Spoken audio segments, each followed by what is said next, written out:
The narrative begins with the presentation of Kyana Fantasy, a popular action and romance RPG set at the Royal Kyana Academy. The game offers players the freedom to focus on intense battles against magical beasts while attending the academy. Alternatively, players can choose to engage in romantic routes with gym heroes, leading to multiple possible endings. However, regardless of the route chosen by the player, a specific character always appears as an obstacle. This antagonist is Alba Iresia, the son of a duke who delights in scorning others. He is described as a strong but arrogant character, a self-indulgent womanizer with an explosive temper. Alba is destined to be the ultimate villain of the game, the main enemy of the protagonist. The scene changes, contrasting with the world of the game to a mountainous and serene landscape. In the middle of the mountains, the same Alba Iresia, now the delinquent son of a duke living in seclusion, leaves his cabin with a hoe, saluting a new morning. The environment is peaceful, filled with the sound of birds singing.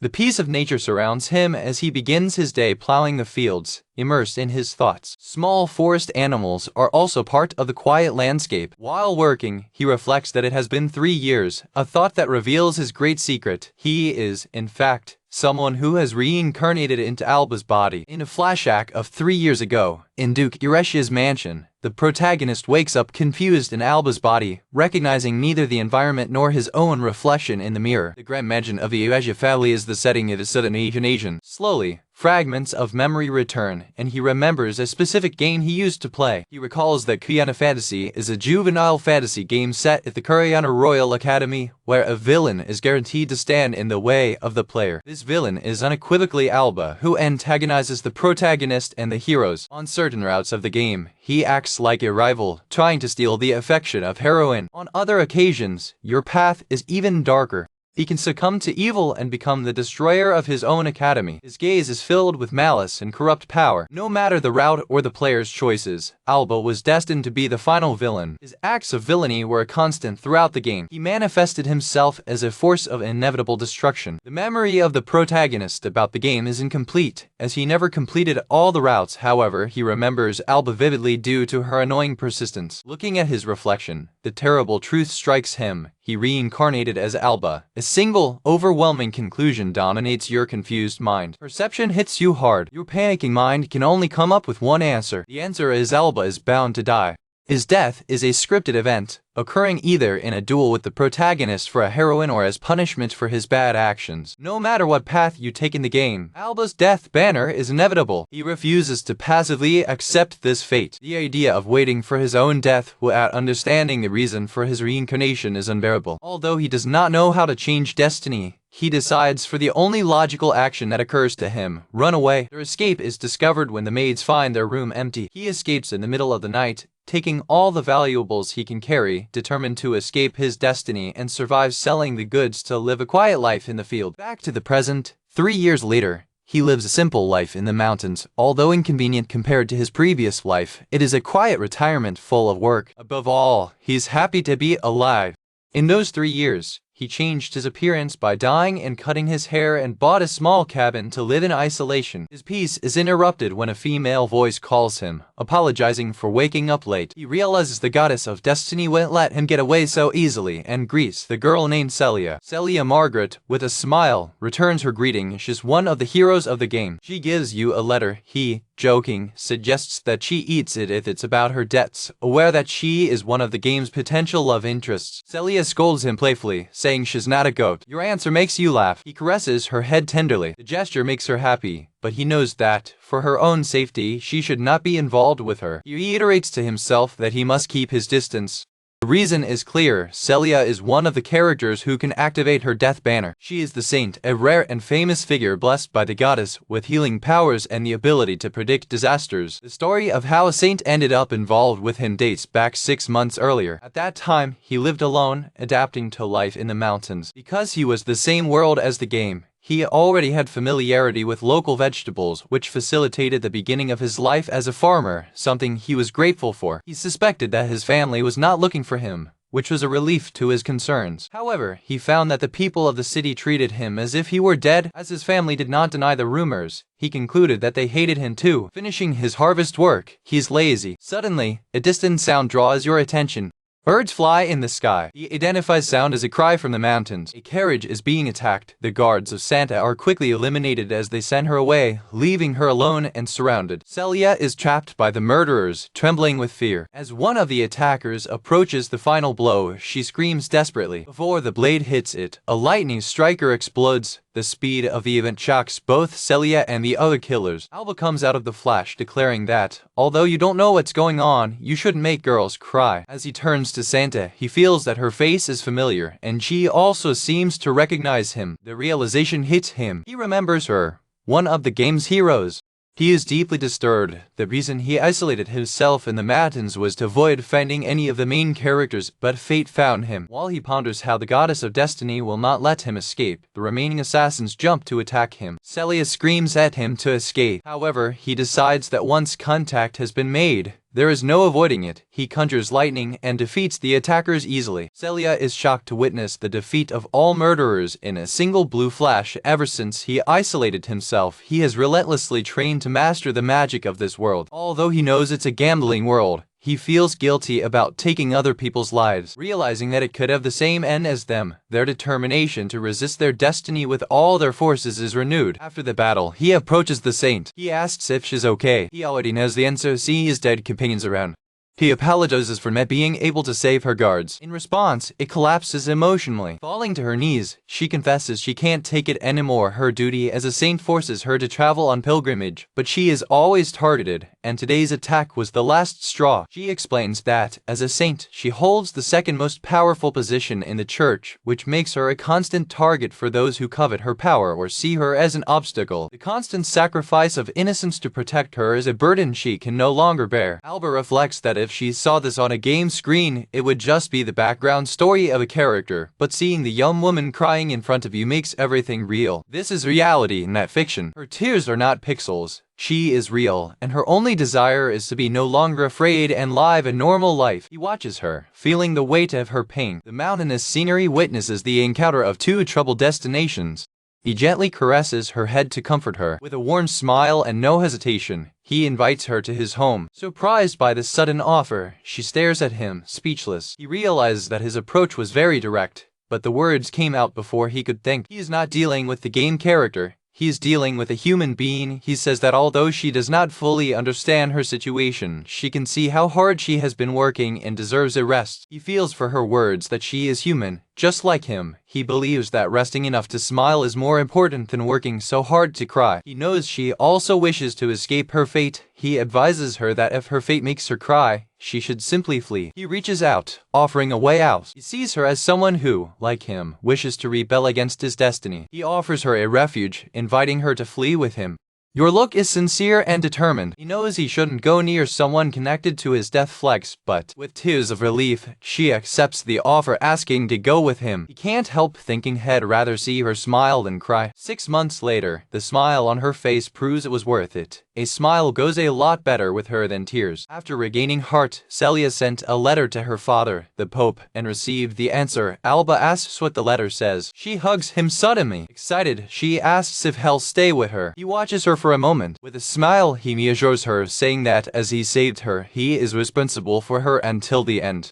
Excited, she hugs him hard, exclaiming his happiness. However, his next suggestion takes him by surprise. He assumes that she needs him to take her to her father's church and already prepares for punishment. Instead, she shows a pamphlet and suggests that they go to that place together. He's shocked to see it's a pamphlet for the Child Academy, the main stage of Kuyana fantasy. For him, that place is not a school, but a scaffold overflowing with his death flags. He had promised himself never to approach that place, but the goddess of destiny seems to have other plans. Celia explains that her father suggested the academy as a place for her to have a normal life. She invites him to go with her, saying that she will have the best school life ever. He responds with a forced smile.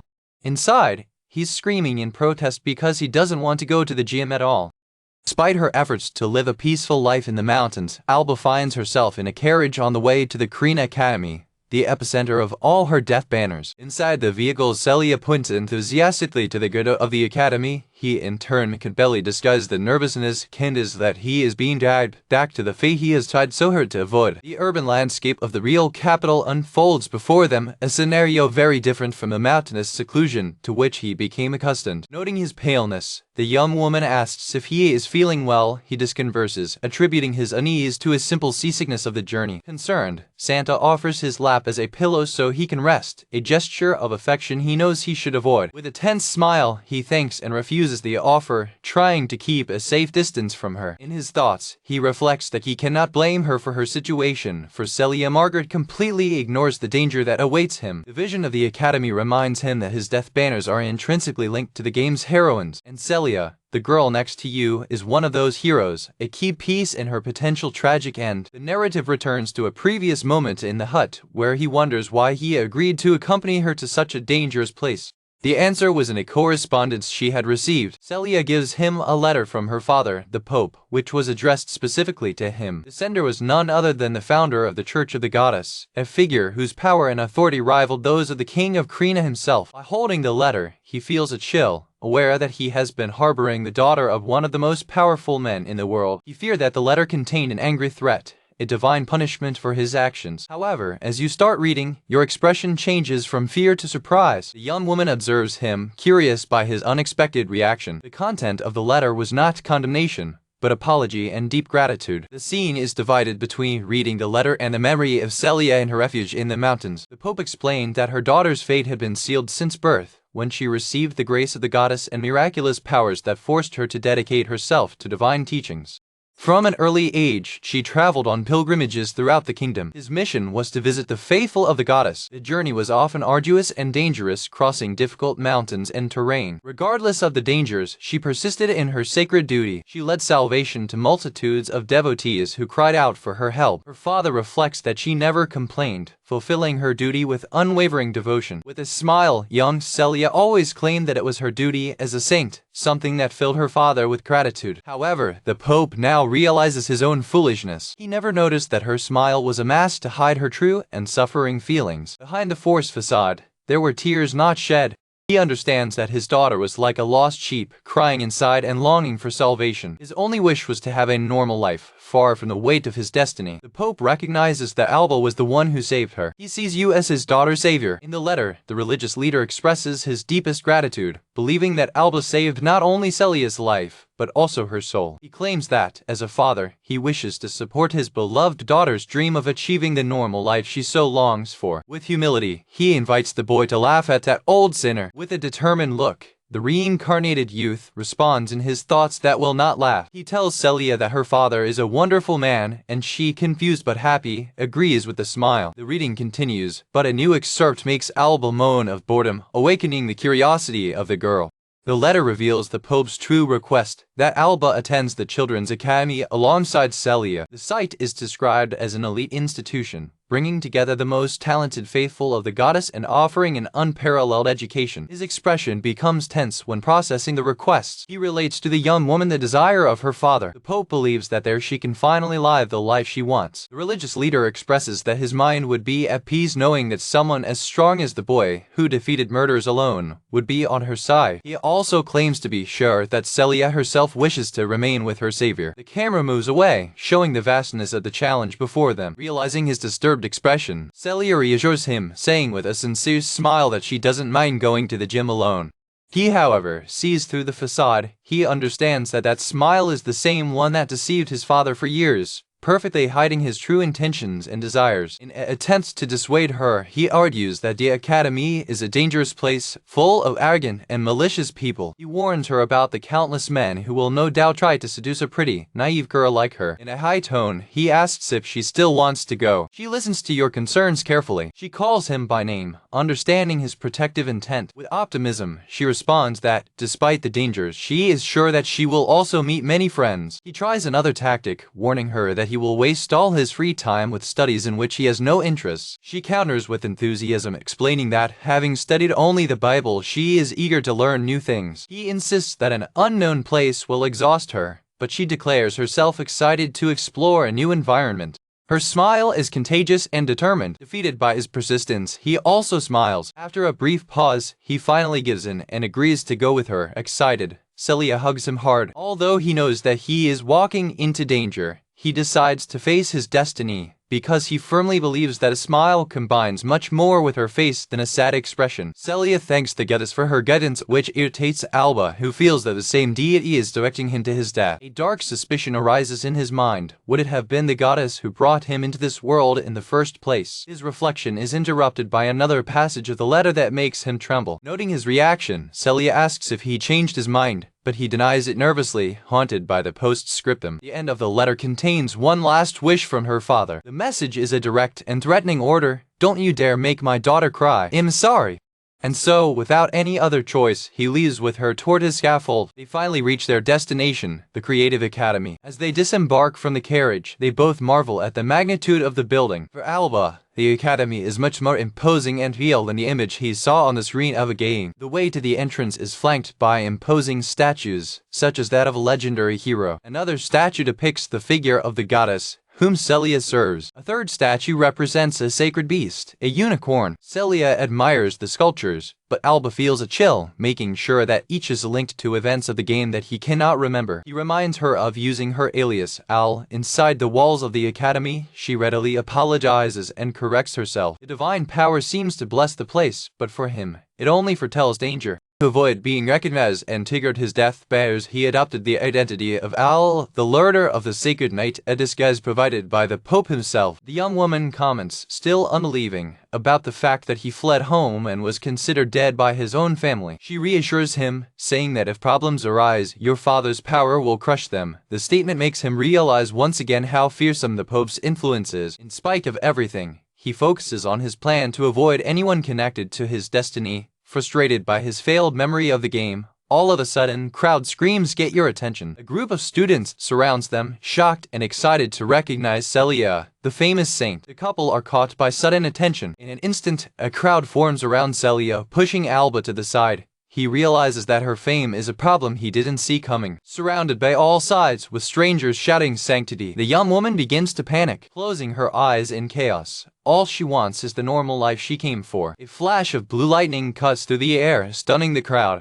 Moving at superhuman speed, Alba pulls it out of the middle of the riot. Holding her protectively in his arms, he declares aloud that she is not there as the saint, but as a mere student of the Creative Academy. He warns the crowd to back off, assuming his role as Sacred Knight learning. The determination in his gaze makes Celia's heart warm with happiness. They move away, leaving behind a group of confused students. The crowd is amazed, questioning what had just happened and how he took her away in a heartbeat. While Celia thanks Al, the students speculate that for his appearance and power, he must be the son of an important noble family. Watching the scene from afar, a lonely figure faces them. His gaze is fixed on him, not Celia. She is a young woman with red hair and light armor, whose expression is shock and recognition. In an unbelieving whisper, she pronounces her real name, Alba.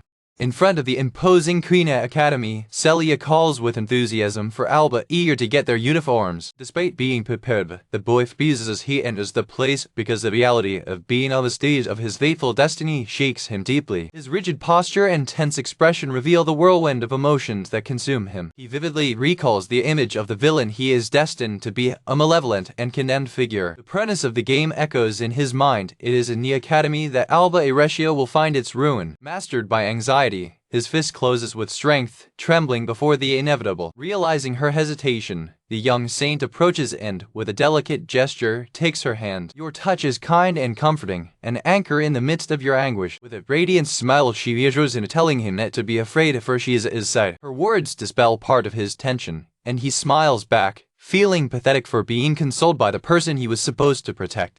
He reflects on the reversal of roles, aware that the responsibility to protect it rests upon him. Entering the building, they come across a majestic corridor. The grand architecture of the interior of the academy welcomes them. The two stop in front of a huge, impressive window that dominates the main hall. While the girl speculates that art represents the hero protecting the goddess, he merely admires the dimensions of the work. Following his devout instinct, Celia kneels to pray before the sacred image. The young man watches her with a smile, noting that regardless of the place, she never stops praying for everyone. However, the prayer of the Holy One is surprisingly personal, asking the goddess to stay in the same class. They move on to the uniform distribution section. A teacher of peculiar appearance informs them that they have been assigned to the unicorn class and hand them the suits. Celia celebrates being in the same class for Alba's relief. The teacher encourages them to enjoy school life, but the reincarnated boy suspects that the old man is connected to some game event. As they leave the building, he feels relieved that nothing has been triggered yet, while his companion expresses his excitement to wear the new uniform. In her excitement, she calls him by his real name, Alba, taking him by surprise. He hastily reminds her of using her alias, Al, and she apologizes. At this moment, an imposing figure appears before them. A young warrior challenges them, questioning with a penetrating look if he is, in fact, Alba, despite the different color of her hair. The red and burning hair of the new arrival is unmistakable to him. He recognizes her instantly. For the original identity he inherited, that woman was an unforgettable figure. Her name is Alina, one of the heroes and romantic targets of the game, and to her desperation, one of the keys to her death flag. The swordsman demands to know why he's in Santa's company. The couple exchange a nervous look, tension settling in the air. Trying to protect his cover, Celia intervenes, suggesting Alina confuses him and introduces him as Al, his apprentice, as a sacred knight and assistant. Santa stands between the two, trying to get around the situation. The warrior turns away from the explanation, finding the attempt to disguise ridiculous by simply removing the bow from Alba. In a panic, Celia gets in the way of a confusing explanation, eventually confirming that he really ran away from home, which Alina immediately realizes. While the boy tries to contain it, the information continues to escape. Alina connects the dots. He found Santa after his escape. With an accusing look, she confronts him with the suspicion that he himself spread the rumor of his own death. He tries to dodge it, pretending to be ignorant about it. Without warning, Alina draws her sword and attacks him. He narrows down while she warns him to stop playing dumb. His shocked countenance reveals that he realized the deadly seriousness behind her attack. While a crowd is forming around, Celia cries out her name in concern, but he instructs her to stay behind. With the blade pointed at him, the swordsman demands a final answer about his identity. The viewers recognize Lady Alina from the prestigious Persia family. They also identify their opponent as the Santa's assistant, increasing confusion. Pressed, he realizes there's no avoiding confrontation. The determination to fight your fate is strengthened. He remembers that running away from home was the first step in his rebellion against fate. With an unwavering resolution, he reaffirms that he will fight with all his strength. The response of the crowd shows the gravity and unexpected spectacle of the confrontation. Easy, he insists his name is Al. Alina smiles coldly, accepting her answer and telling her to record in her body what is to come. She attacks him again, claiming to be the punishment for deceiving the Persia family. He recognizes danger, knowing she is the best swordsman in the game. Amid the fury of the attack, he notices an expression of sadness in her eyes. Her name echoes in his mind as he processes the complexity of the situation. The warrior advances with a cry of war, ready to strike another blow. In a blink of an eye, it disappears into a flash of light, reappearing instantly behind it, to the shock of everyone. From his new position, he advises her to calm down. Astonishing, she can barely process how he moved so fast. Reacting by instinct, Alina attacks back, but he holds the blade with only 2 fingers. The gesture demonstrates a control and power that defies logic. The swordsman is mouthy, unbelieving in what just happened.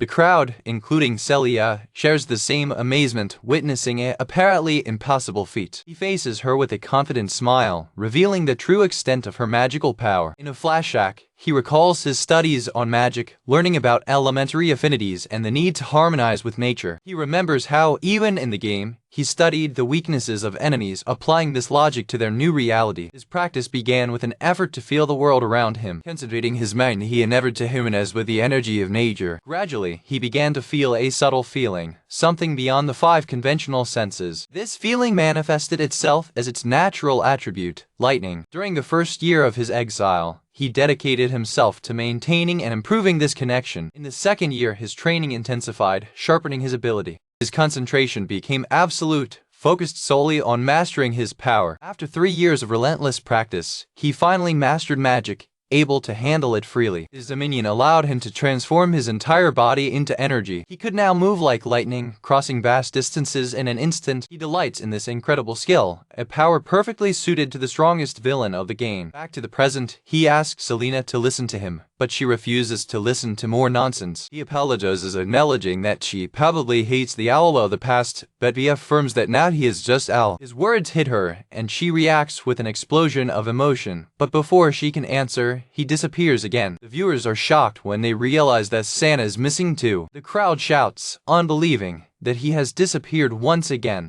The consensus among students is that the Santa's assistant is completely insane. Left behind in the confused crowd, Alina realizes they escaped. A colleague approaches to ask if the noble swordsman is well. A lonely tear runs down his face, betraying the forced facade. She disguises her emotion, claiming it was just a Cisco in her eye. Far away, on a city street, he lands with Celia in his arms, believing they are at a safe distance. He apologizes for the abrupt escape while she, visibly opposed, pouts. He asks if she is angry, to which she answers with a Metaslavic net really. The young woman then questions him about the identity of a beautiful woman, Alina. With a misguided jealousy, she enumerates Alina's qualities more mature, with a larger and very beautiful bust, insisting that she is not jealous at all.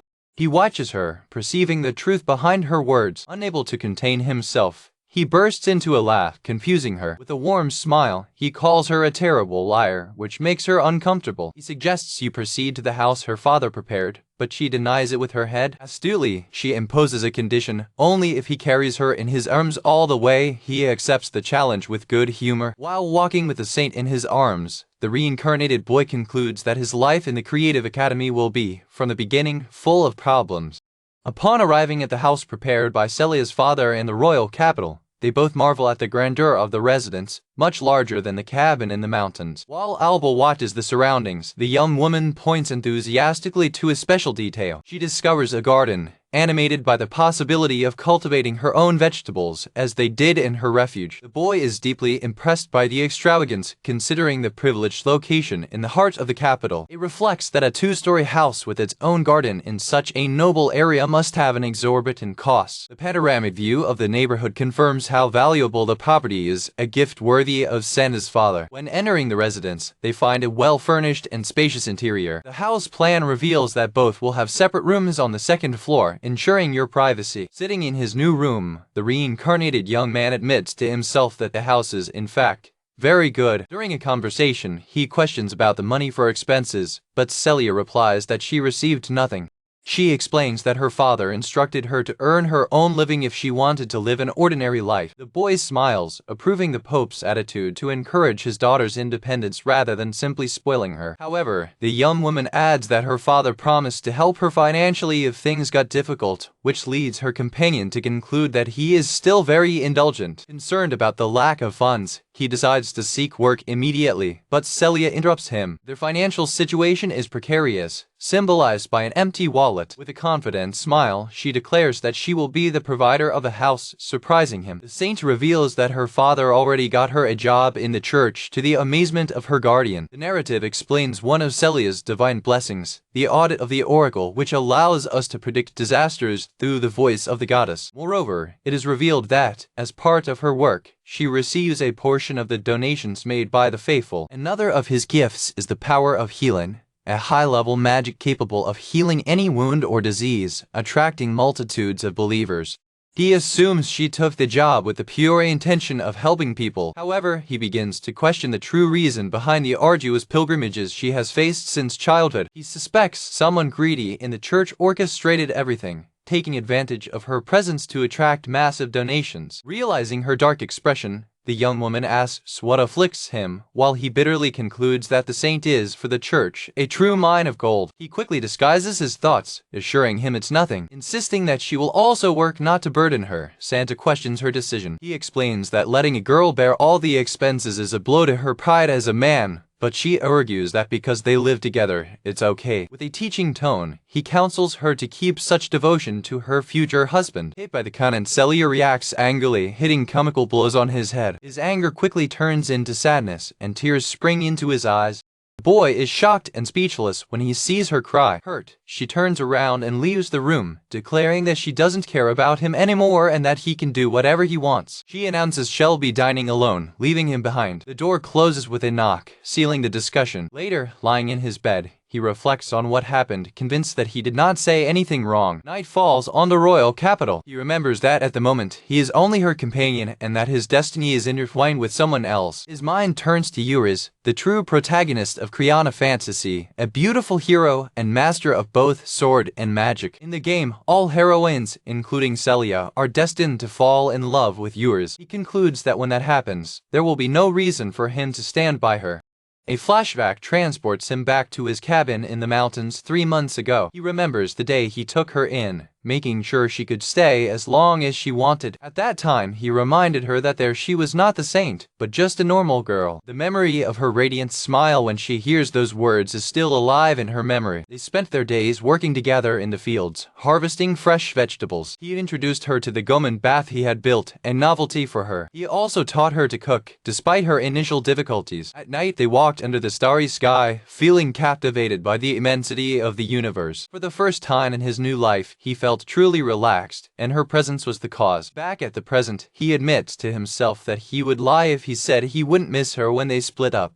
Still, he resigns himself to accepting her fate, knowing that it will also help him avoid his own death flag. The night advances in your new home. Soft knocks on your door break the silence. Celia comes in shyly to apologize for the previous discussion. However, as she approaches, she realizes that he has fallen asleep. He sleeps deeply. Alien to his presence, in a whisper, she expresses her gratitude, recognizing that it is thanks to him that she is there today. With a loving gesture, she covers him with a sheet and thanks him silently before leaving. The morning comes, announced by the song of birds. Sunlight invades the room, awakening the sleeping young man.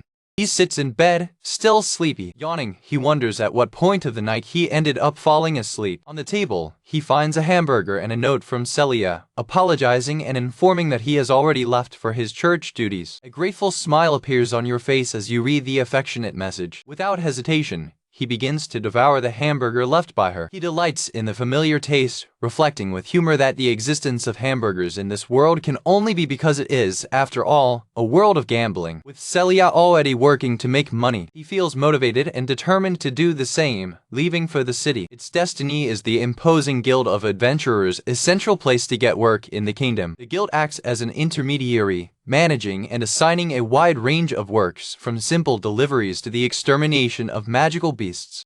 Those who accept these dangerous missions in exchange for money and fame are known as adventurers. In the game, becoming an adventurer was not necessary for the main story, but in real life, he sees it as the fastest way to make money. Analyzing the frame of missions, his gaze is attracted by one of the extermination of a giant magical beast, with a reward of 5 million curias. But he hesitates, for he has never faced one before. Still, confident in the strength he has accumulated over the last 3 years, he squeezes his fist with determination. 2 veteran adventurers approach him, informing him that that's the 5-star mission board and that a rookie like him can't accept them. Not funny, he realizes his mistake, remembering that rookies can only accept 1-star missions. He is headed for the 1-star reception, where he is received by an attending. At reception, the attendant offers you a mission suitable for your level, a simple collection of herbs. In line with the humble beginning, he accepts the herbal gathering mission, knowing he needs to start from below to increase his rank. It focuses on its goal of gradually rising level.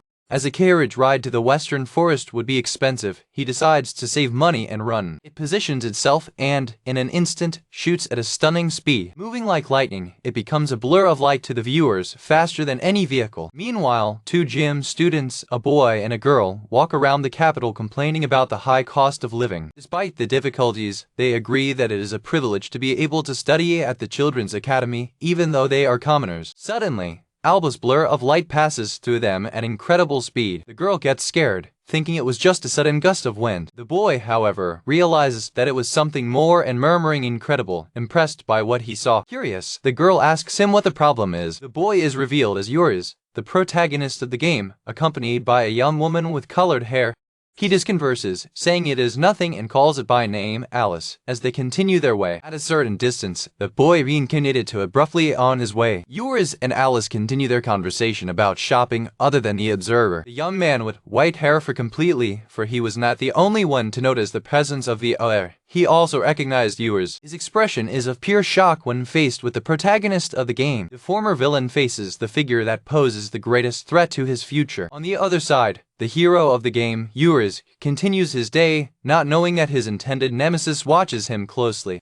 In the mountains near the Krina Academy, the scenery is set for Alba's next task. He successfully gathers the medicinal herbs necessary for his mission. The herb collection mission is completed, marking his first work as adventurer. On top of a cliff, he prepares to descend, indifferent to the dizzying height. With impressive agility, he jumps from one parapet to another, descending the mountain easily. His feet land hard, demonstrating his dominance over the rugged terrain. After 3 years living in the depths of the mountains, crossing the Neeb forest became a trivial task for him. On returning to the Guild of Adventurers, he prepares to deliver the fruits of his work. The receptionist is shocked because he completed a 6-hour mission in just 3. Slowly, the hooded young man delivers the bag of herbs, finishing the task. Asked about his speed, he reveals that he simply ran, leaving the attendant amazed at his feat. With the mission officially completed, she hands you the monetary reward. He receives 10,000 curias, a modest payment for a star mission. Leaving the guild, he reflects that he will need to climb rank quickly to gain more, while his thoughts turn to Celia. His expression is determined, focused on his new goal. Meanwhile, in the church, Celia fulfills her duties as a saint, offering prayers to a multitude of faithful devotees. The followers observe it with expressions of pure joy and worship. The radiant smile of the young saint illuminates the sacred hall. A priest observes the scene, satisfied with the happiness that her presence brings to the devotees. Thanks to its immense popularity, Celia ends up gaining more than 10 times the value that Alba achieved in the same period.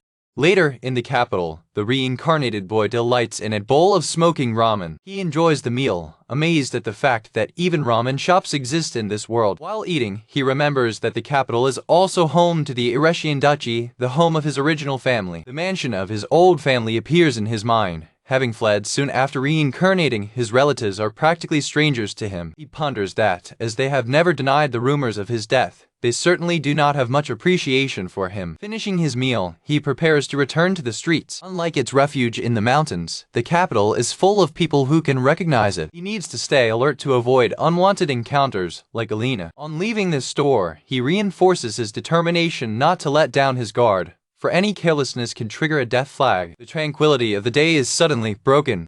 Screams echo down the street when a racing horse sows panic, and a young woman stumbles in her way. Terrified, the girl can only observe as the animal relentlessly advances toward her. His great despair fills the heavy instant for the impending impact. A blinding flash of blue lightning intercepts the beast, involving the scene in an intense light. The blue flash cracks with energy, stopping the threat in a blink of an eye. Emerging from the light, Alba asks the amazing girl if she's okay. As the dust settles, the crowd sees the hooded figure standing on the horse, now subdued. With a smile, he makes sure the young woman is not hurt. Relieved, she confirms she's unharmed. He comes down from the animal and, with a gentle gesture, apologizes for knocking him out.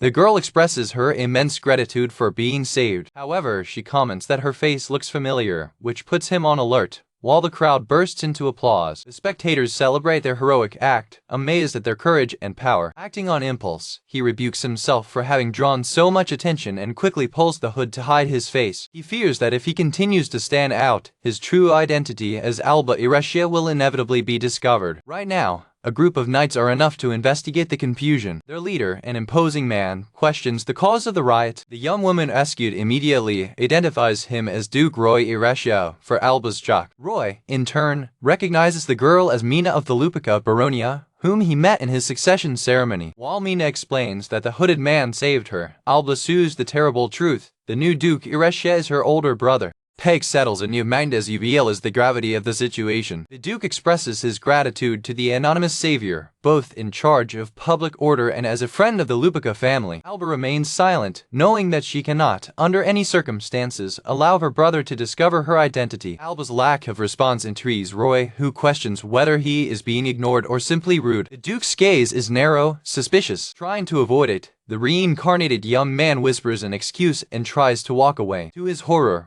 Roy calls him Alba, making him stop abruptly. The shock is visible on his face, taken completely by surprise. Roy explains that the stranger's voice reminded him of his foolish little brother. Still suspicious, he asks to see his face under the hood, but Alba refuses, claiming that his face is not worthy to be seen by a dupe.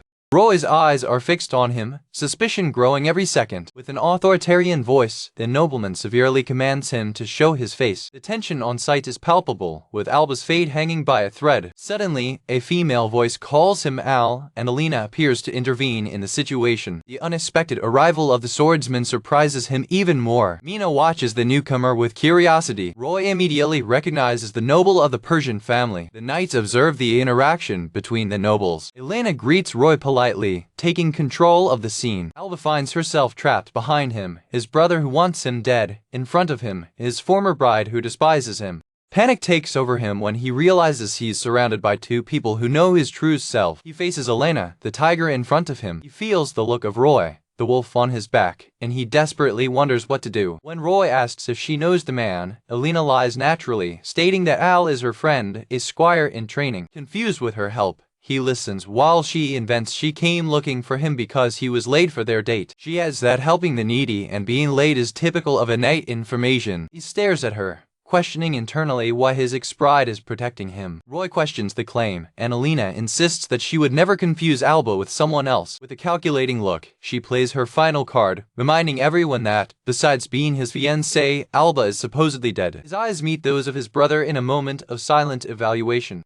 The Duke ponders her words, her attention suspended in the air. Alba watches the exchange, her fate in their hands. Roy finally gives in, agreeing that his foolish brother no longer exists and apologizes to Al for the deception. With the matter settled, the Duke offers to escort Lady Mina home, confirming to himself that Alba is considered dead. Mina turns to her savior one last time. With a grateful smile, she says goodbye. He accepts your thanks with an eye. While Roy's group drifts away, Alina and Alba are alone on the street, now quiet. The two face each other quietly for a moment. Not wanting to get involved anymore, he thanks Alina for her help and tries to leave quickly. However, his escape is interrupted when the tip of her sword presses his back, stopping him in his way. With the blade now in his throat, the warrior calls him by his real name, Alba, undoing any pretense. With a threatening look, she warns that she will reveal her identity to the Duke if he continues to play dumb. He tries, without conviction, to maintain the farce, but his nervousness betrays him. Defeated, he raises his hands in surrender and agrees to explain everything, frustrated by being in trouble before he even starts classes. He silently curses the goddess of fate. He feels that divinity never misses an opportunity to torment him. His life seems a cruelly written script by the very DA of destiny. He is trapped in a constant race against the predestined death flags, with the game's heroes being the keys to his ruin. At the Creative Academy, the entrance ceremony begins with the director congratulating the new students, the youth, who will carry the future, and urging them to improve their wisdom. The imposing architecture of the academy serves as a backdrop for the beginning of a new school year. Among the new faces in the crowd of students are the central characters of this new phase of history. A decorated arch marks the entrance to the ceremony, welcoming the freshmen. With contagious enthusiasm, the eccentric director declares that a bright light, guided by the goddess of destiny herself, illuminates the way of students. Celia comments on the director's energy, while Alba remembers him as a character in the game who provided tips. With the ceremony completed, the two of them can enroll in the academy without problems. However, the reincarnated boy knows that it is within the academy that his true death banners will begin to emerge. Alba Irash's final destiny in the game is invariably death. He ponders the 5 routes of the game, each with a different heroine, all linked to its predestined ruin. He's already dangerously involved in Celia's routes, and Alina, accumulating even more death flags, would be a terrible mistake. One of the 3 remaining heroines is Princess, a secret character who cannot be found in the academy, which makes it a minor concern for now. The real problem lies in the other 2, Alice, the protagonist's childhood friend, and Lily, the disciple of the wise, because they are both her classmates. Even more worrying than heroines is another individual Alba must avoid at all costs. Amid the crowd of students, he sees the protagonist of the game. The figure in question is Yuiz, the main character of Kriana Fantasy. But yes, because almost every villain in the game finds his end in his hands. While watching him secretly, his eyes meet Yui's for a moment. Yui's look is curious, noticing the other students' attention. Alba looks away quickly, leaving Yui confused with the abrupt reaction. Next to him, Celia realizes his agitation and asks what is wrong. On the other side, Alice also questions Euros, but both disguise, saying it's nothing. The reincarnated boy silently decides to spend his days in the academy without drawing attention to himself, especially Euros. Later in the class of the unicorn class, the internal architecture of the academy is as Sefsuyer. Alba and Celia are sitting together. They quickly become the center of attention, with the other students whispering about the presence of the famous Seta in the academy. He realizes that it will be impossible to go unnoticed by her side. He notices the nervousness of his companion, who feels uncomfortable with the looks. He understands that at this rate, the normal school life she so longed for will be difficult to achieve. While he wonders what to do, the young saint makes a decision. To your surprise, she gets up and goes to the class. With a radiant smile, she presents herself as Celia Margaret, a first-year student in the unicorn class. She clarifies that she is not there as Santa, but as a classmate, and asks everyone to call her simply Celia. The classroom explodes in approval, and it instantly conquers everyone's heart. Relieved, Alba realizes that one of her concerns has been resolved. However, a new problem arises when a colleague asks Celia who the boy next to her is. Other students begin to recognize him vaguely, remembering unpleasant rumors. He's surrounded by suspicious looks at other students. Alba later realizes that, with so many nobles in the academy, there is a great risk of her true identity being discovered, despite the changes in her appearance. At this moment, Celia intervenes, presenting him as her friend and apprentice as a sacred knight. He finds her excuse implausible, doubting anyone would believe it. He thinks it's impossible to get people to get along with a suspicious guy like him out of nowhere. However, the charisma of the Holy One proves itself once again. To his amazement, the other students accept the explanation immediately and welcome him warmly, making him recognize the frightening power of Celia's influence. She throws an accessory wink at you. He responds with a smile of silent gratitude. Soon after, another student approaches to greet Al. It's Alina, who reveals that they are now classmates in the unicorn class. While the others whisper about Alina's beauty, Celia asks if she's the girl from the other day, and Alba confirms, whispering that she's already told her the truth. He explains in a low voice that Alina is actually his ex-fiancée. The swordsman turns to Celia and formally apologizes for the problem she caused earlier.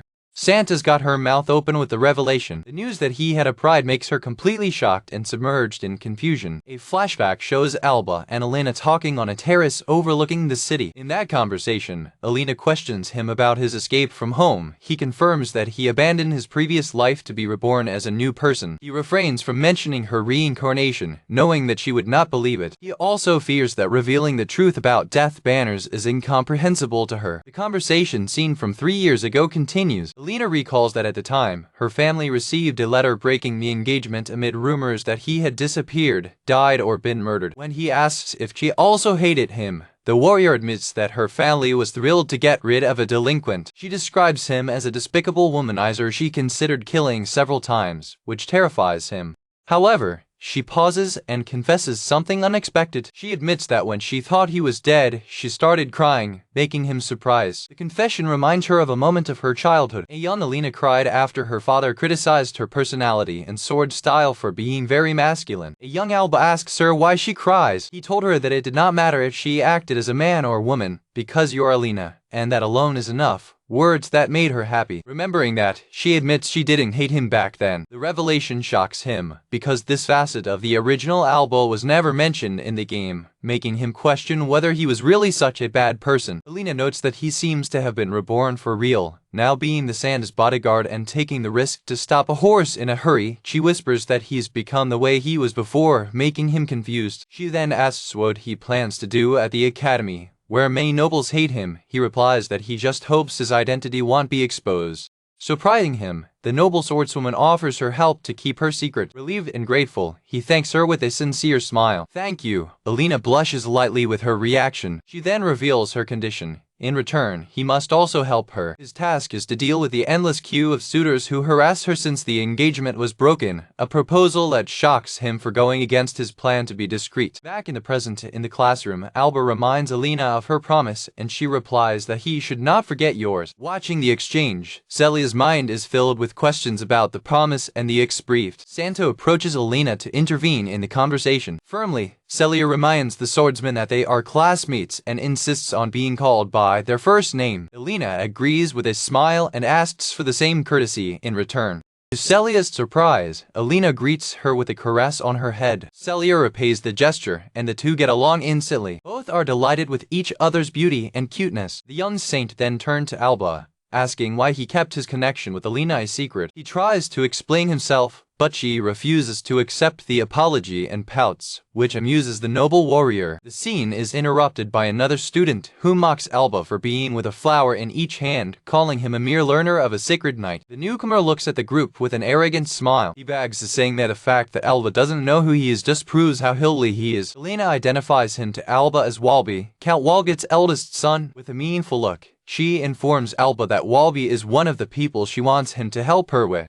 Appel reinforces the agreement between the two. It must ward off the unwanted suitors. Walby approaches Alina with compliments, which she responds with irritation, saying he never changes. The Count exalts the noble warrior, stating that she is worth much more than you know. He insists that although his house is only that of an earl, they are high-ranking nobles and would be an excellent party for the House of Persia. Alina cuts him off, telling him not to make wedding proposals at the academy. The swordsman maintains her firm stand at the insistence of the suitor. Walby ignores the warning, stating he cannot let the opportunities slip away now that they are classmates. With a presumptuous air, he describes it as a blooming flower of the Persian family, a lineage graced with royal blood. He concludes his proposal by asking her to accompany him in this life. He argues that union would be beneficial to both families. Before Alina can answer, Alba intervenes, asking what kind of nonsense he's talking about.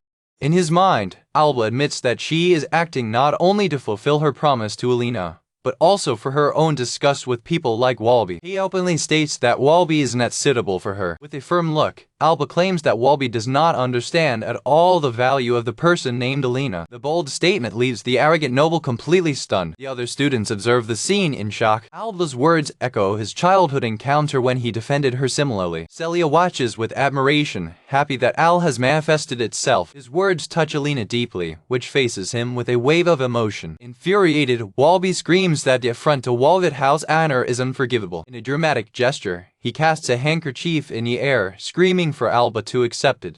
Confused with the object, the reincarnated boy catches him in the air, asking what that is. The crowd suddenly shouts it's a duel, leaving Alba completely shocked because he accidentally accepted a challenge without even knowing the rules. With a handkerchief in her hand and the confused look, Alba finds herself in the spotlight, having accidentally accepted a duel before the entire academy. The rules of the Child Academy are clear. Although fighting to the death is forbidden, duels to protect honor and dignity are allowed. The challenge method is the presentation of a handkerchief designated by the school. If the opponent accepts it, the duel is made official. Such confrontations can only take place in the arena of official gym duels. In addition, the presence of a designated witness is mandatory to validate the fight. Reporting as the witness, a black cat named Kate Sith announces the beginning of the duel between Al and Walby, for the raving of the crowd. While Celia expresses surprise that he accepted, Alina warns him that fleeing a duel is a dishonor worse than death. The young man, in turn, panics when he realizes he has accepted the challenge without even knowing the rules. His panic is evident, shocked by the situation he was in by accident. Walby mocks his opponent, calling him a hick and offering one last chance to give up, while Kate Sith instructs them to declare what is at stake. Alba recalls that in the game, the duel system was a secondary event with no relation to its death flags. With a smug smile, Walby declares his condition. If he wins, Al must walk away from Alina, and he will take the saint for himself. The threat against Celia arouses a cold fury in Alba. Free from concern for his fate, he firmly accepts the challenge. He imposes his own condition. If he wins, Walby must stay away from both. Confident in his victory, Walby agrees with disdain. With the oath taken, Kate Sith affably initiates the duel. The face of the reincarnated boy is of pure concentration, prepared for combat. In the vast arena, under the watchful gaze of the crowd, the two duelists face each other. Worried, Celia asks Alina about Walby's strength, and the noble warrior identifies him as the worst of flames. She explains that as far as fire magic is concerned, he is considered the best among the first-year students, which shocks young Santa. Walby begins an enchantment, gathering an immense amount of mana of fire in his hand. Alba quietly observes, noting that her opponent is beginning with a spell. By the intensity of the mana, Kate realizes that Walby is preparing a high-level enchantment. Screaming hell, Walby throws a colossal fireball towards Alba. The arena is shaken by a violent explosion that impresses everyone. The crowd of students reacts with amazement to the display of power. Worried, Celia and Alina shout the name Al in the middle of chaos. The smoke from the explosion surrounds the area, concealing the results of the attack. The dust settles slowly, revealing the devastation caused by the spell. Walby bursts into laughter, convinced that his opponent was reduced to ashes. He asks the referee if killing himself in a duel is considered a crime, to which the cat answers no. Kate Sith, however, recalls that his role as a witness is to avoid unnecessary deaths, leaving Walby confused. The cat clarifies that there is still no need for his intervention. Suddenly, Alba appears unharmed behind Walby, quietly commenting that the flame was impressive. He points out that such a long enchantment leaves the user completely vulnerable. Walby, stunned, can barely react, while the referee marvels at the young man's speed. The arrogant nobleman demands to know how his opponent suddenly appeared behind him. Those who have seen Alba fight recognize her instant movement, and Alina watches the scene carefully. She remembers how he used that same skill to dodge her attack, and even to stop your blade at incredible speed. The noble swordswoman ponders that movement is almost inhuman. Before she can finish her thinking, a new voice in the crowd provides the answer: lightning. The mysterious girl explains that he does not generate the phenomenon, but turns his own body into lightning. She elaborates that common magic adds a phenomenon to the world, but Alba becomes the phenomenon itself, allowing her to use magic without enchantment. The young woman reflects on the complexity and danger of such skill, recognizing the name Al of the duel announcement. She concludes that the power he exhibits belongs to the dominion of his master, the Wise One. The figure in the crowd is a young woman with pink hair and uniform from the academy. It's Lily, one of the heroes of Kriana fantasy and the disciple of the sage, who states with determination that she will not lose to him. Back to the duel. Walby retreats quickly to see his opponent unharmed. Declaring he won't let him escape, he starts chanting another spell. Alba warns him again that it only makes him vulnerable. Ignoring the warning, Walby continues, and Alba turns into a flash of light. It advances in an instant, attacking before the enchantment is completed. The impact of the electrical attack is imminent. Alba hits Walby with full force, throwing him away. The nobleman is thrown out of the ring and falls to the ground. While Alba wonders if she overreacted, Kate Sith announces him as the winner. The crowd erupts in applause for the victorious, while a team of medical cats rush to help Walby, who is unconscious but unharmed. In the audience, Euris and her childhood friend Alice, another hero, observe the scene, amazed at Alba's ability to use magic without enchantment. While Alice believes he won with a single blow, Euris corrects her, saying he didn't even touch her. The general perception of the other students is that it was an overwhelming victory with one attack. The protagonist of the game explains that Al just projected his hand forward.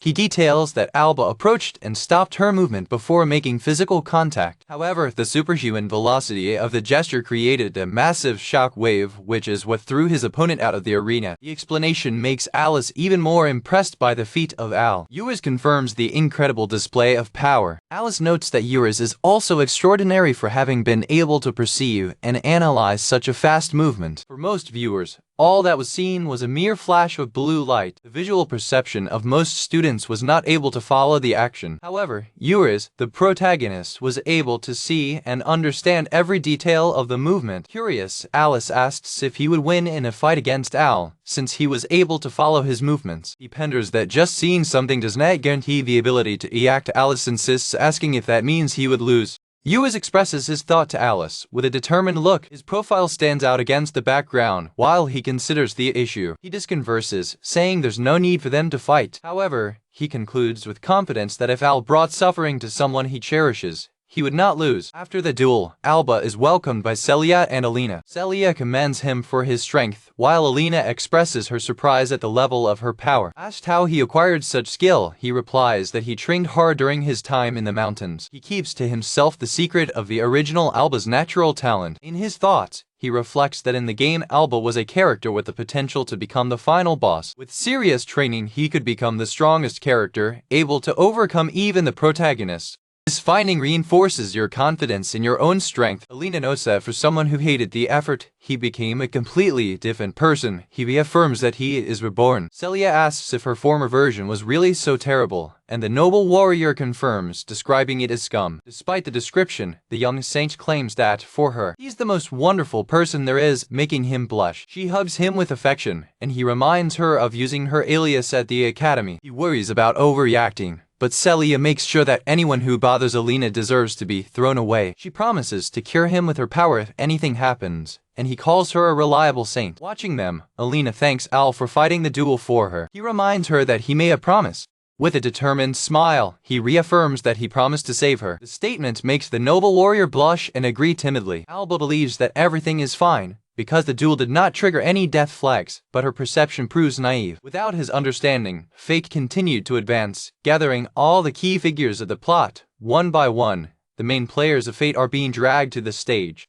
In his residence in the capital, the morning routine begins to settle a few days after the beginning of classes. Alba sleeps deeply in her room, outside the new day that begins. Celia calls with enthusiasm, announcing that breakfast is ready. Playfully, she sits on him to wake him up. The boy complains that he can't breathe, which she replies was the only way to wake him up. At the table, he praises the remarkable improvement in his companion's cooking, which attributes progress to intensive practice in the mountains. The young man offers to cook dinner, and the saint promptly asks for her famous Nikki Jaga. As they prepare to leave, she reminds him not to forget his lunch. She gives you lunch carefully packed. Upon receiving the lunch, the reincarnated boy is surprised because the object reminds him of the accents of his past life. Realizing her hesitation, the young woman asks if there is anything wrong. He disguises it, saying it's nothing, and she rushes them not to be late to the gym.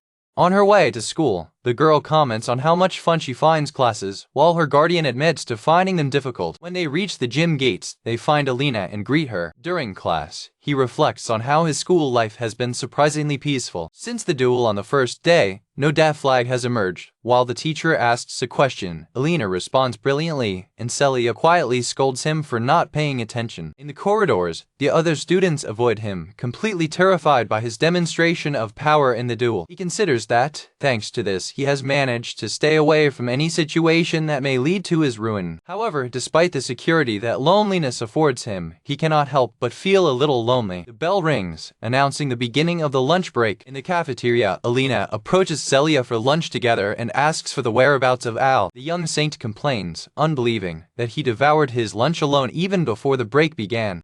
She adds that he simply said he would take a nap and left, leading the noble warrior to think that, deep down, he remains the same delinquent as ever. Faithful to his word, Alba naps quietly under the shadow of a tree in the courtyard of the academy. His reason for avoiding lunch is strategic. In the game, lunch with heroines increases favorability, a trigger for his death flags. As he rests, a female figure approaches and before him, the newcomer timidly asks if you can join him for lunch. I take it by surprise, the boy wakes up in a bump. He recognizes the girl as Mina, the young woman he saved from the runaway horse a few days earlier. She introduces herself formally, still treating him with a certain reverence. Mina explains that she was surprised to learn that her savior was a first-year colleague and, as a form of gratitude, prepared a lunch for him. The offer shocks him. He recognizes the situation immediately. It is a classic lunch event of the game. Your mind runs, trying to identify the girl. He goes over the main heroes of Kriana fantasy mentally, but he doesn't remember any characters called Mina among them. He concludes, relieved, that she must be just a secondary character. By interpreting her silence as a refusal, the young woman begins to apologize for bothering him. Acting quickly, he takes the lunch from his hands. With a smile, he thanks and says he will gladly accept for her immense happiness. Because she's not a leading character, he believes there's no danger in accepting your kindness. Sitting under the tree, he praises the food, saying it's delicious, which makes it radiant. He instructs her to abandon the formalities because they are classmates.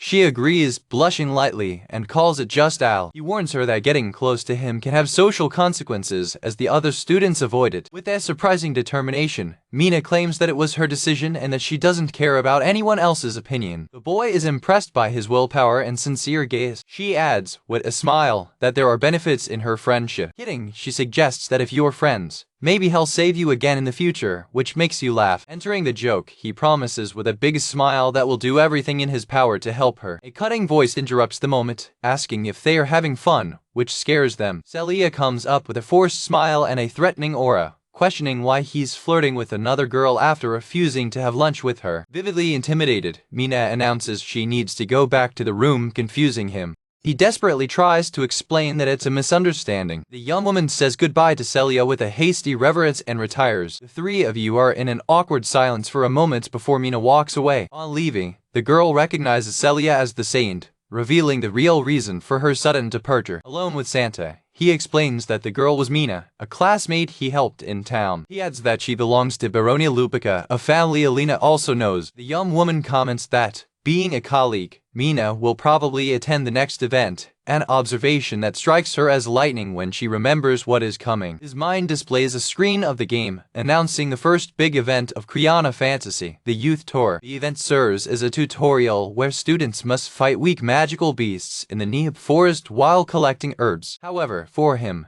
this event is crucial because the choices made here can deepen ties with heroines and lead him directly to a death flag.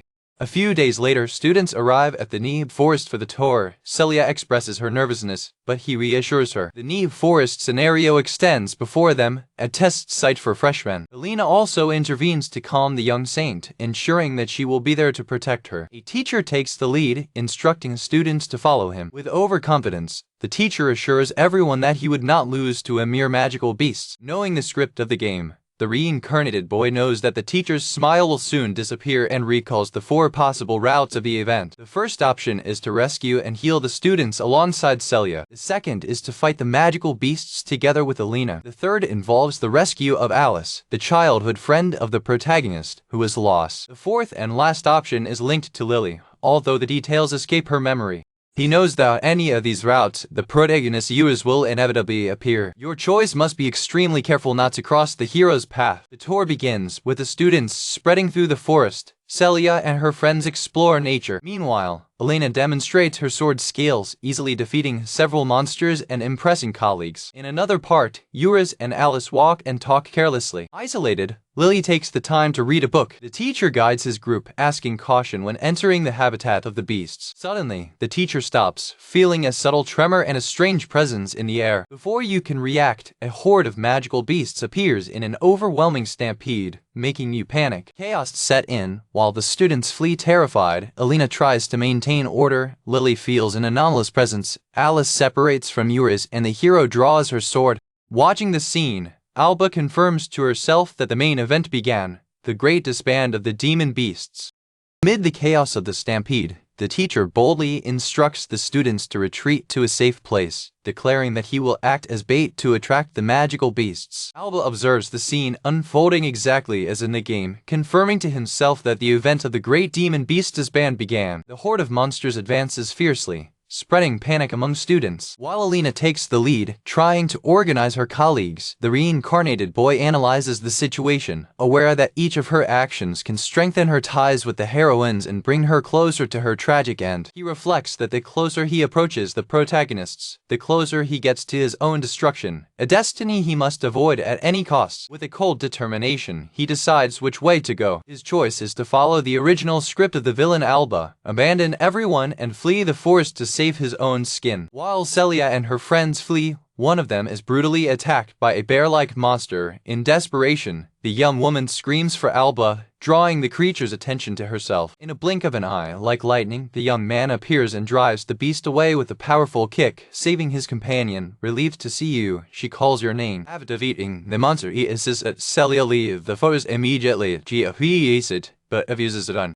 Santa uses her magic to heal her wounded friend. Despite her fear, she declares that she wishes to help everyone, for it is her duty. She views him with conviction, saying she will stay to help the wounded. With a look full of faith, she asks Al to use his power to save everyone. She expresses her total confidence that, with his strength, everyone can be saved. Touched by his words, he abandons logic and fear of the flags of death. With a smile, he admits to himself that running away to save himself would be pathetic and accepts her request. Assuring that he will take care of everything, he leaves for combat while Alina fights similar preying monsters. Celia asks him to be careful. The swordsman skillfully defeats his opponents, but is surprised by 2 more creatures that appear behind his back. Before they can attack, they are sprayed by a flash of lightning. The reincarnated boy comes to help her, asking if she's okay. Surprised, the noble warrior responds that of course she is and asks you not to underestimate her.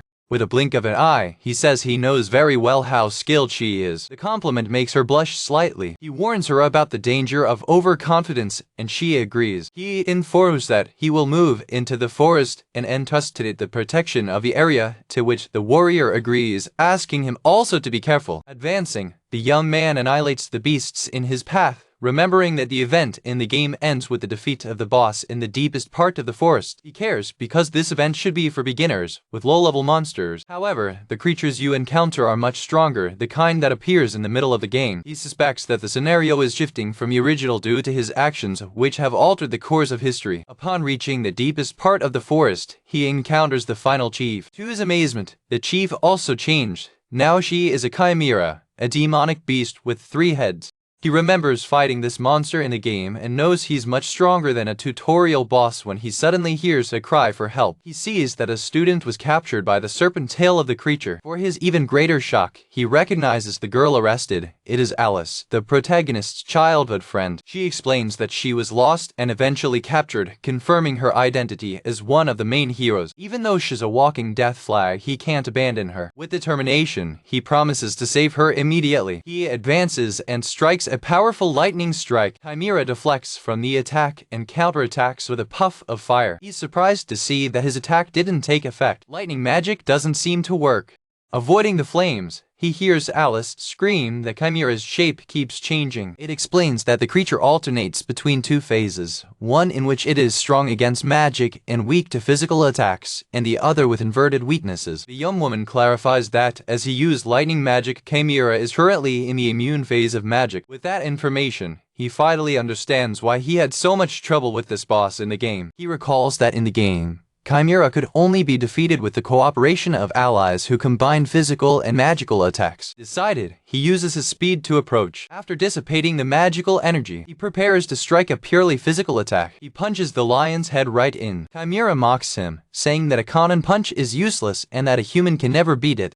The beast counters, forcing the boy to retreat. He realizes that fighting empty-handed is almost impossible. But he didn't bring weapons. Alice, still trapped, shouts words of encouragement, which irritates him. Angry, he replies she's not in a position to talk since she's captured. Infuriated, the serpent squeezes her body around Alice, who screams with pain. Before the creature can crush it, the tail is suddenly sliced into pieces, freeing the girl. Alba is shocked by the intervention. The person responsible is Yuriz, the protagonist of the game, who appears to save his friend. Alice expresses her faith that he would come to save her. With a smile, the hero replies that of course he would come. Chimera turns her attention to the newcomer. Yuriz puts Alice safely under a tree, telling her to rest. He advances to the creature, declaring that he is also furious. With a fierce look, he claims it is unforgivable that the beast tried to hurt someone precious to him. Observing the battle, Alba is impressed by Yuriz's quick and precise attacks, as was expected from the protagonist. However, the sword strokes seem to have no effect. Alice explains that Chimera changed her weakness again, becoming vulnerable to magic. Now immune to physical attacks, the creature resists the hero's blows. Understanding the situation, Alba realizes that now it's time for magic. He returns to the fight and throws a powerful kick loaded with lightning, which this time causes significant damage to one of Chimera's heads. Although Yuriz is the last person he would like to be involved with, the former villain decides to cooperate to end the battle quickly.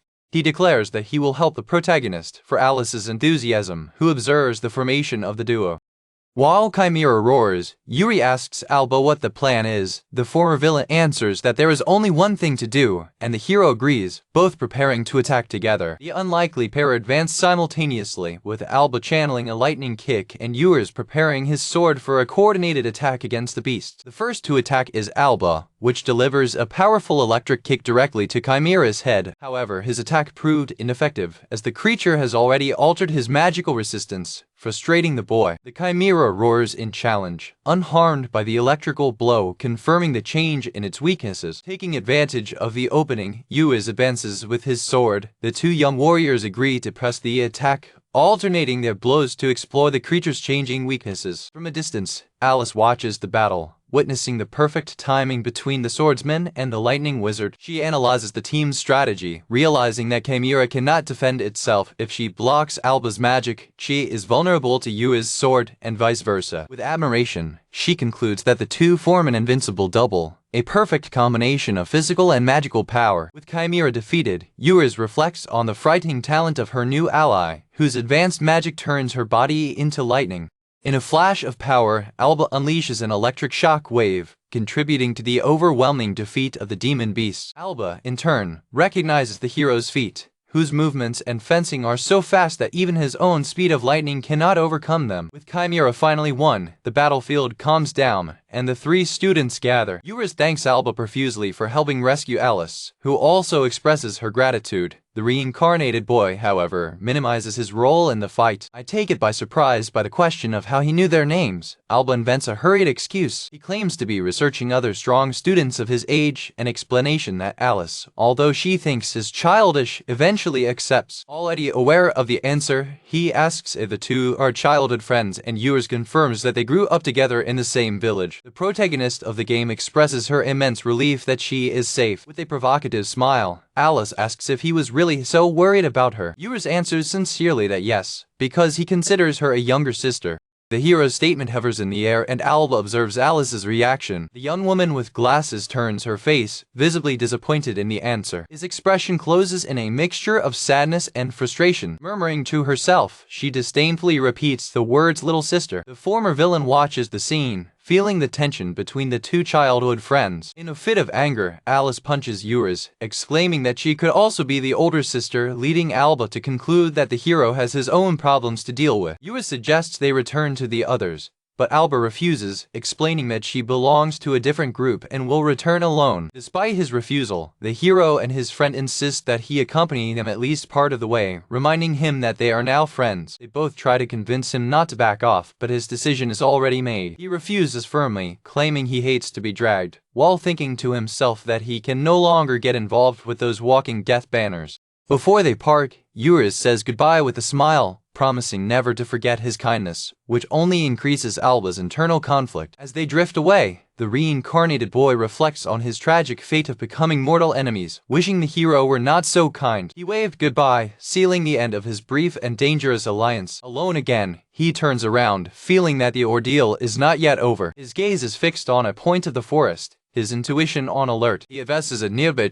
questioning the identity of the hidden observer. With conviction, he claims to know that someone has been watching the battle all along. He deduces that the person is using invisibility magic to hide. Encased in electricity, he warns that hiding is useless, because his state of lightning allows him to feel any close presence, as if his antennas were erect. With impatience, he demands that the stranger reveal himself. His gaze narrows, questioning whether the mysterious presence is a friend or an enemy. A surprised voice echoes from behind the tree, impressed by its detection ability. The cloaking magic crumbles, revealing a young woman shocked by her technique being discovered so easily. To the amazement of Alba, the figure that appears is Lily, one of the main heroes of the game, who formally performs. He asks how she knows his name, and she answers that there isn't a single freshman who doesn't know him. She reminds him of her flashy display in the battle arena. Frustrated, Alba silently curses Walby, blaming him for the duel that made him famous against his will. Leaving her frustration aside, he questions her about why she's hiding. Lily explains that when she arrived, the fight had already begun, so she decided to just observe. She mentions having recognized a kind of special magic, something she just heard about through her master. Alba assumes that she refers to her lightning magic, completely surprised by her claim.